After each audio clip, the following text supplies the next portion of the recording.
Ladies and gentlemen, we're back. Yes, thank you guys so much. We really do appreciate it. We love you.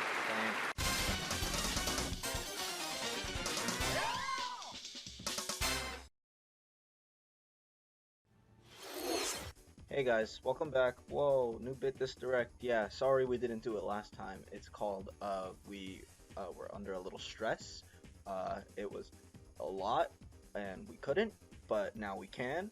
So yeah, let's start with the code. Noah, show us the code.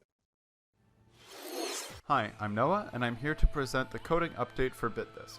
So the first major thing is that we are now using a new engine, and this new engine is a lot closer to the CG tutorial engine than the Math for Games 1 engine, and that allows us to more quickly and efficiently implement things that we learn in CG as we go along. One example is that in the coming weeks we'll be implementing particles, and we'll be using that for various things such as damage numbers and a lot of effects. We're going to be relying on particles quite heavily for the look of our game, and I think looking at the old engine and how particle systems work, it really wouldn't work that well. So that's definitely something we'll be looking at, and will save us time in the future. Another feature that we have is post-processing. So we can do things such as color correction, grayscale. We sort of have a work-in-progress bloom effect as well, and we think that as we go along we'll be able to experiment with these and really make a difference in how our game looks. We also have some new shaders. So we upgraded our cell shading effect, so now it looks much better. We also added an outline effect, so that right now it's sort of only getting applied to the hands, but it makes a really big difference. And since the player hands are something you'll be looking at so often, we felt it was really important that they look good. Another thing is that we have all of the weapons coded, and this will allow us to start really getting that gameplay finished, and just having multiple weapons really adds depth to the gameplay. And also I added the elemental effects so that you want to switch your weapons so that you have proper countering for the enemies and increase your damage output. And you will be able to see all this and more during a live demo after this video. Thank you for listening. Hi, I'm Clark, and I'm going to update you on a few things we've been working on and researching in the past couple of weeks. First, I have the new and improved enemies. They aren't done yet, but I've taken the feedback from the last direct and compiled some ways to fix the relatively stiff-feeling enemies. I'm currently developing a more normally flowing enemy AI that will make them more responsive to the player's movements, but also the environment and enemies around them so they feel alive. For example, getting a swarm-type enemy to act more like a void rather than an individual enemy, and feeding the AI dimensions of the enemy's models, so they know their own width outside of the hitbox, so they will naturally flow around the environment instead of just pushing and clipping through walls. I hope to have this done by next direct, but for now it's still a work in progress and does not have much to show. What I can show you now is the new and improved world generation. Last time you saw the world of Project Dragon, it was a little hallway that would turn occasionally. We thought that felt a little too linear for what we wanted to go for, so we flipped it on its head, and we have now developed a full dynamic map with multiple paths, wider hallways, full rooms, and more, that will also be populated with world obstacles and enemies. The major change was instead of walking through the level and placing tiles in a linear fashion like we used to, we now have a multi-dimensional array of bool values that can slowly be populated by a walking algorithm. This makes it much easier to have dynamic maps, as all the data we need is right there. So instead of having one wide hallways, they can be infinite size. We just need to read the position of where true and false value meet each other and put a wall in between. Just like that, we have fully encapsulated, randomly generated temples. From here we make rules that stop hallways from going on for too long, and make the algorithm prefer making rooms instead of hallways at the end of its life by using the min-max values we feed it, in order to make the world feel more like a natural progression into a boss room rather than a straight hall like before.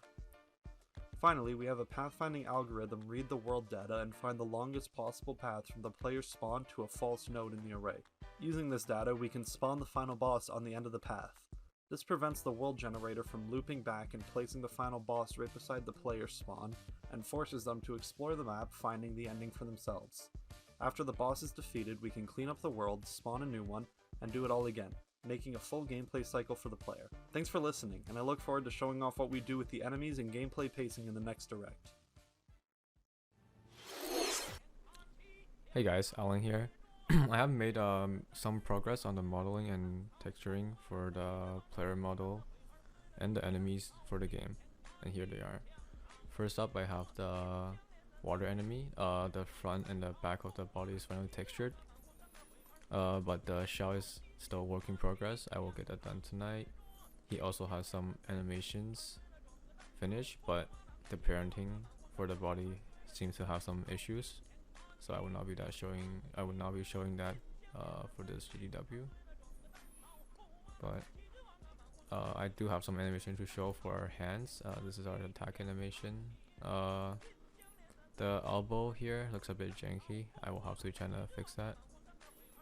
But overall, it seems decent in my opinion.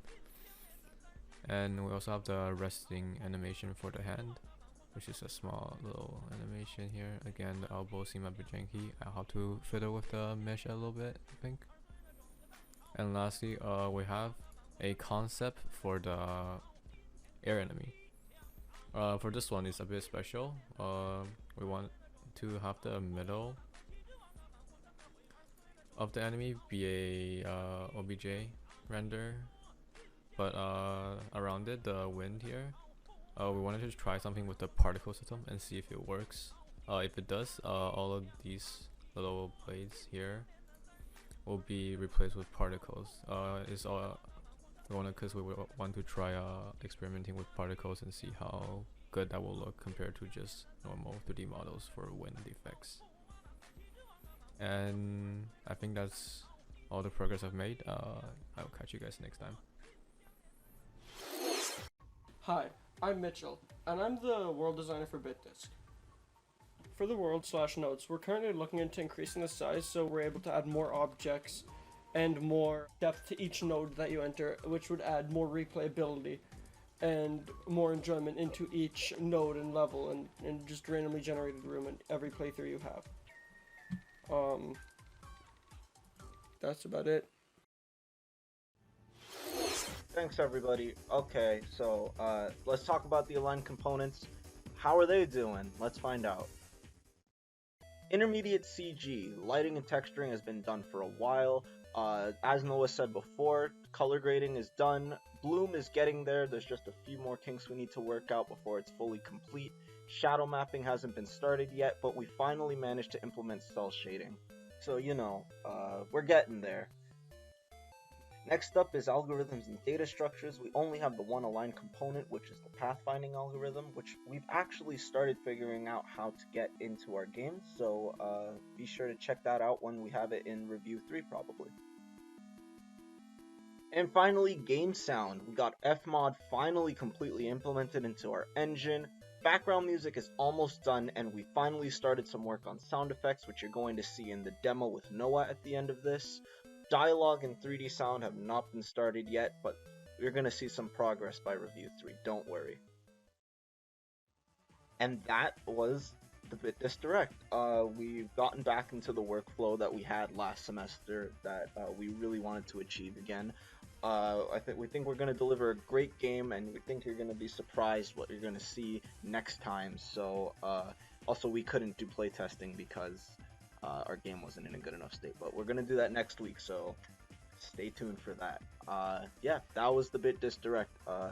I'm out of here. Bye. I'm done. Bye. Bye.